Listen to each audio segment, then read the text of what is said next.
fucking hoes and popping pillies, man, I feel just like a rock star. Hey guys, my name is CJ Gaming and today I'm back with another video, and today I'm back with part 35 or 35 of my F1 2018 career mode here for Italy, the Italian Grand Prix, I should rather say, for the 14th round of the season. This is where we got our first win last season, so, well, our first win of this career mode as well, just pointing that out. So, this should be a very good weekend for us.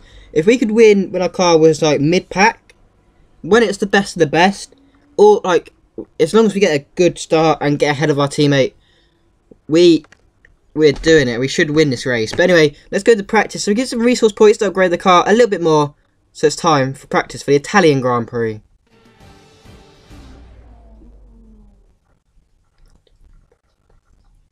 Hello and welcome to a wet and windy Italian Grand Prix here at Monza. The conditions will pose a challenge to the drivers today, but hopefully we'll be seeing them out on track soon.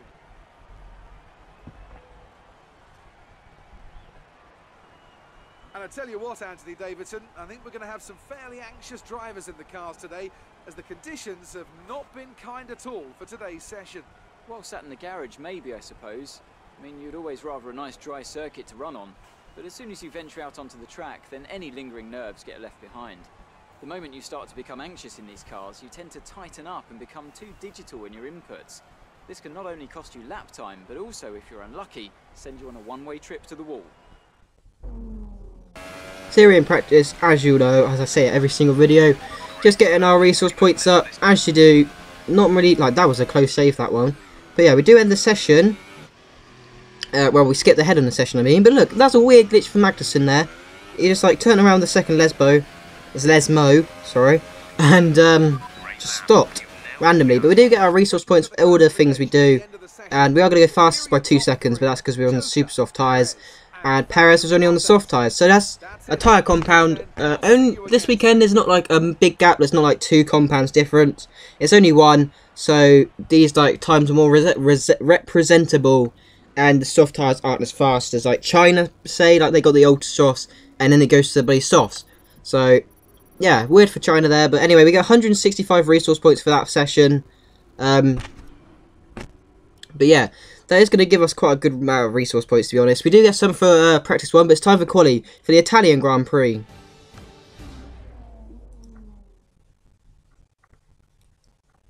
Qualifying is about to start here at the Autodromo di Monza for the Italian Grand Prix. The teams are about to head out onto the track any minute now.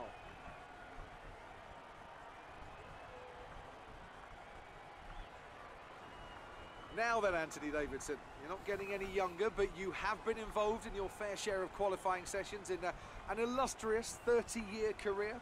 How do you deal with the pressure when you have that one chance to deliver a perfect lap?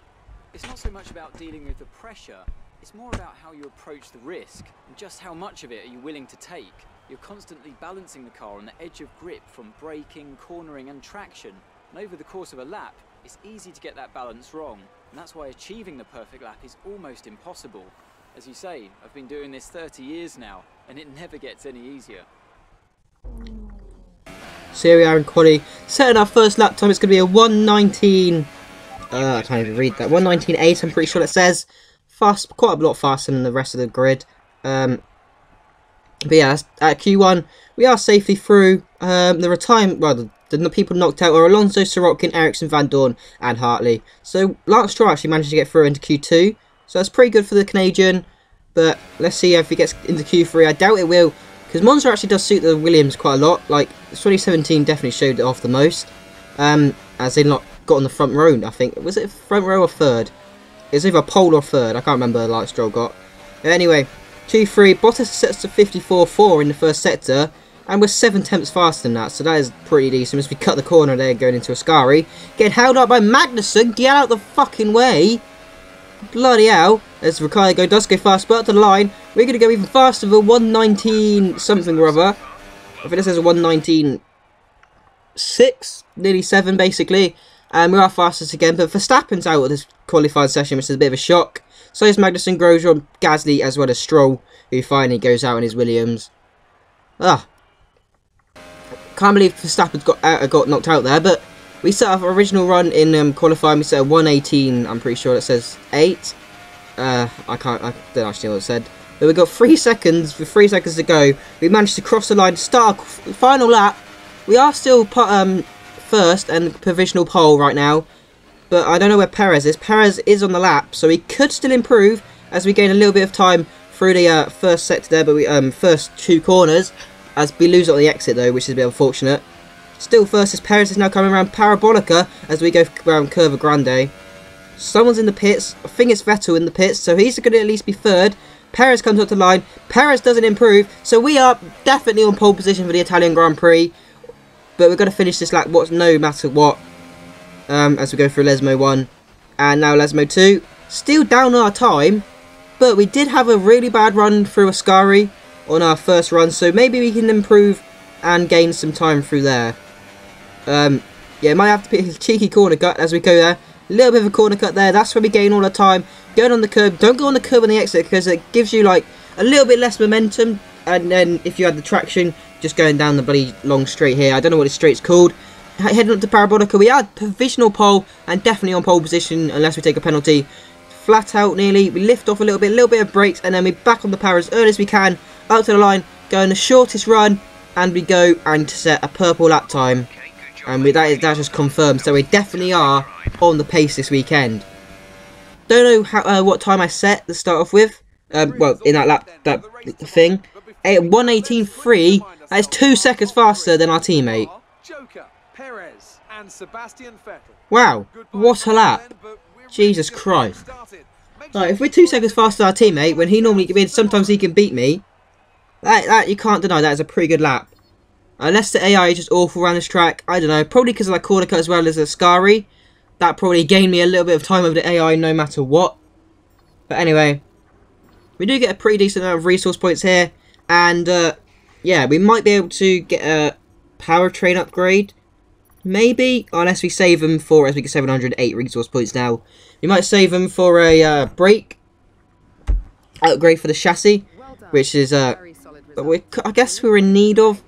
It's not, well, we're not in need of it. It would help us very much if we do get it. But it's going to be a completely dry race for the Italian Grand Prix. It's going to be a bit cloudy, so temperatures are going to be a bit down. But it's not going to rain. Well, according to that, it's not going to rain. So hopefully it doesn't, and hopefully we're all Gucci, and we can, well, just secure the race win. We're starting pole.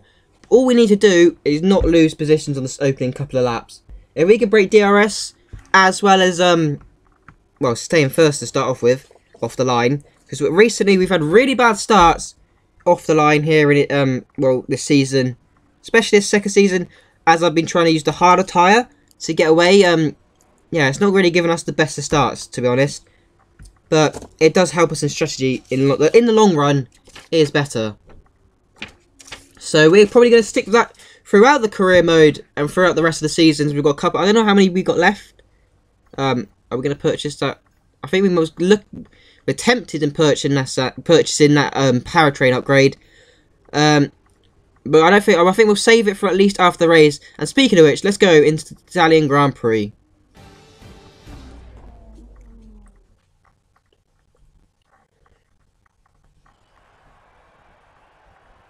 The Italians love their cars and they love their racing. And of course, they love it here at Monza. Home race for Ferrari, of course, who've had 18 wins here since 1950. But you know, there's not been so much luck for the locals in the cockpit recently. The last Italian driver to win this race was back in 1966. So what now? I think it's time to make some more history here today. We're 12 miles northeast of Milan for today's Grand Prix at a Monza circuit where we can expect top speeds of around 215 miles per hour. 11 corners on this 3.6 mile track, with 7 of those coming in the form of chicanes. And with a good slipstream and DRS open, there should be plenty of opportunity for some passing here today. Joining me for the Grand Prix once again is Anthony Davidson. Let's talk about Joker. That was a great podium in the last race, so can they keep that momentum going this weekend? There are never any guarantees in this business, but certainly the performance last time out would have boosted their confidence coming into this one. With that then, let's run through the grid order. Joker lines up on pole position.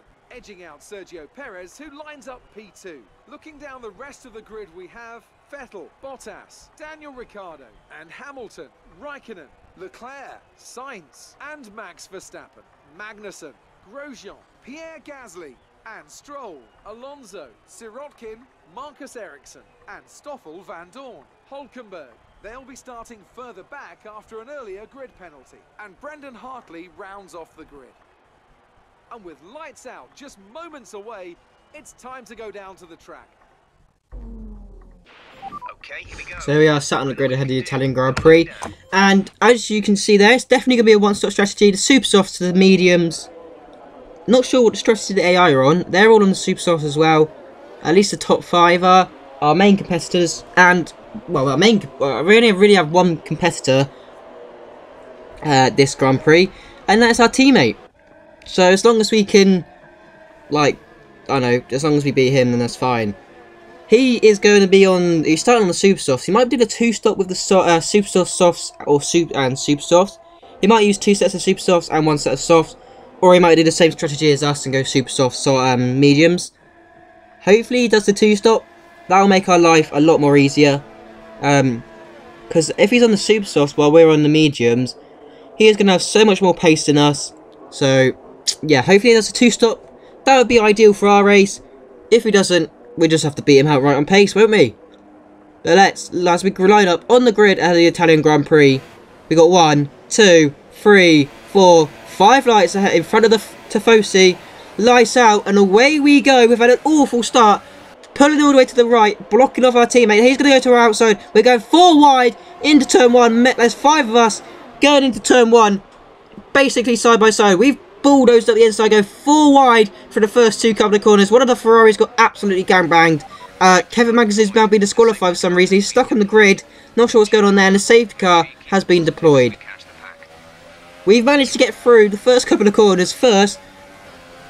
We did put our elbows out a little bit, but we've managed to get ahead and stay ahead on the first couple of laps of the Grand Prix. As the safety car has been deployed, that's going to help our tyre wear massively as we're on the 1-stop, so as much tyre saving as possible will be done under this safety car, so that's fantastic. Another thing that's sort of fantastic is that Hamilton has managed to get past our teammate, so that's great. That's going to he's going to hold up our teammate for a little bit at least. Probably not for long, but it's going to be a little bit of breathing space between me and my teammates. So hopefully I can pull away and break at least DRS. If we could break DRS, then we should be able to just pull away from our teammate. Because that is, I've said it like a lot of times this episode already, but our teammate is definitely our biggest rival here. As we are going green racing now on lap 3, we would have DRS enabled right now, but we've had the we had safety car for the first 3 laps. But yeah, Hamilton is still ahead of Perez and. Well, on lap 9, we're coming in for our pit stop. Perez and Leclerc, as Hamilton's probably already pitted. Leclerc is in third now. Very, very good drive from the Monegasque driver there. Jesus. As Perez also takes the lead, and we're going to drop down behind Leclerc, I think. Yes, we are. Where is Hamilton as well? Is he going to jump us in the pits? Maybe Hamilton. I don't think Hamilton's actually stopped, you know, as we come out on lap 10. On the medium tyres, we've got 18 laps for these tyres to go, and around the first 2 couple of corners we've had a slow exit on these mediums. They're harder to get traction with. They've got less grip, but they last a lot bit longer, so compared to the super softs, they're going to have a lot less grip. As Vettel's actually having a look at us all the way through Curva Grande. He might have had a move, but we are just a little bit too fast for the French driver, the Ferrari driver, as now Hamilton has come in for his pit stop a lap later. Moving us up into P4. Leclerc's now in for his pit stop. So's our teammate, who's got on the soft tyres. I think he's going for the 2-stop strategy here, Perez. As Verstappen stays out for another lap, and speaking of which, at the end of that lap, he's in for his 1-stop. So we're now into the lead. Oh, God, and not another glitch. Cody's, come on. We had a glitch in Belgium with bloody Raikkonen. And we've had a glitch here. That is annoying. But yeah. Perez is still on lap 22 on his soft tyres. Maybe he's only doing the 1-stop strategy. I'm not sure as we're coming up to lap a couple of cars here. But yeah, Raikkonen's been absolutely shafted there. He's out of the pits finally. But lap 26, Carlos Sainz is out of the Grand Prix as we just passed him there. 18 runners left. Perez is only doing the 1-stop strategy. And and he's on the soft tyres. So congratulations to him. But coming around, Parabolica for the final time in his career mode, weaving because we're going to win the Italian Grand Prix. Ah, what a dominant Grand Prix. We did get our elbows out very much, and we did play rough to start off with, but it's all paid off, and we've managed to get a 1-2 for Force India there, with us getting the win. So there's back-to-back wins in Italy. We're not going to get a hat-trick of wins on this game, unless we do it in saving Van Dorn's career mode, but I doubt that, as that is the McLaren. But anyway, maybe we might get a win in Italy in our F1 2019 career mode, if I ever do one. I'm not sure, but as we come out onto the iconic podium, Charles Leclerc has managed to get third in the Italian Grand Prix. What a drive. He's been third, he was pretty much third the whole Grand Prix, to be honest. He had a very good qualifying session, very good start as well. Safety car probably helped us all out there. And oh, what a drive from the first, like, for the Monegasque driver. That is very, very well deserved from him. That is a pretty decent drive, you know. He might, well, Sauber's getting really dominant. I'm not sure what, in performance-wise, who's the best. But the top 10, apart from the podium, Max Verstappen 4th, 5th was Lewis Hamilton, Ricciardo, Vettel, Hulkenberg, Ericsson. So Sauber are making steps. Grosjean rounds off the top 10. Sergei Sorokin actually got 14th, as well as Lance Stroll for the Williams, getting 12th. No points for them, but they still get a pretty decent amount of boosting them, any like confidence. 54 points now is the gap between me and Perez. So if we can get a couple more wins over the Mexican driver, that could be us securing the bloody Grand Prix World Championship. To be honest, 147 points ahead of Daniel Ricciardo, so we definitely are going to at least come second. That is the max we're going to get. Worst I'm going to get, I mean. We're 261 points ahead of Red Bull, I think that is. So maybe after the next Grand Prix, we might secure the Constructors' Championship, as I'm now talking to Claire, but in the background, as you just saw, I'm also weighing myself. So good one, Cody. Nice little touch there, I guess. That's my twin, you know. Exactly the same and everything. But yeah, Claire's asking, I must be happy with that result today. It all came together, the strategy, the car, and of course, the team. She also said the luck's changed, because we did get a second after that horrible strategy call in Belgium. That was my mistake. We did get a very good, our luck's not changed. We could have got back-to-back wins there, but unfortunately we threw it away. But that's Claire. Claire's finished with us now as one of the Williams drivers. I think that's Sergei Sorokin was wearing himself. We're going to get also quite a lot of points. 4 points actually. Perez actually got fastest at that Grand Prix. So we're only one. Well, if we get the next 2 points, we win the we win our rivalry. I can't speak. Not sure what our rivalry is with Daniel Ricciardo, as we get 978 resource points for that. That's 1.6 thousand resource points. That is a fantastic boost for our R&D. That is good. That's a very that is a very good boost. Finish first was the objective. We did that here in Italy, and wow, that is going to be at least 2 upgrades if we go for the minor upgrades on our car for the performance at least. I probably will go for the performance, as there's not really much to do with the chassis apart from the brakes that I really want to do. We've already got the part for the aerodynamics, so if we are going to go for a part, it's either going to be that brakes or a couple of minor upgrades for powertrain, or well, yeah, we're going to go with that minor upgrade. If I didn't go with that minor upgrade, I probably wouldn't be able to afford the bloody brakes, the brakes for the chassis development there, so we would have been able to brake later. But hey ho, it is what it is. We still got 1.2 thousand resource points. No upgrades really that I want to buy that can go on the car here. So that is pretty good. This career mode is coming along nicely. We're coming along to win the championship. That's what it looks like, at least. We're in a very, very strong position here. We've got 500 points in the Constructors' Championship. No, we don't. That's in total. 290 points. I'm confused right now, to be honest. We've already got more points, at least, than we did at the end of last season. Just saying, that was Season 2. We got 290 points there, which is fantastic. But yeah, if we got the win in Spa, we would have got 4 wins in a row. The first season, we only got 3 wins. We've a hat-trick of wins. That was the final 3 races. We've already got a hat-trick of wins this season, but unfortunately, that's going to be the end of this video. Hope you guys have enjoyed. I've been CDH Gaming, and I'll see you in Singapore, where we might be able to wrap up the Constructors' Championship here for Force India. Anyway, I've been CDH Gaming, and I'll see you in the next one. Bye!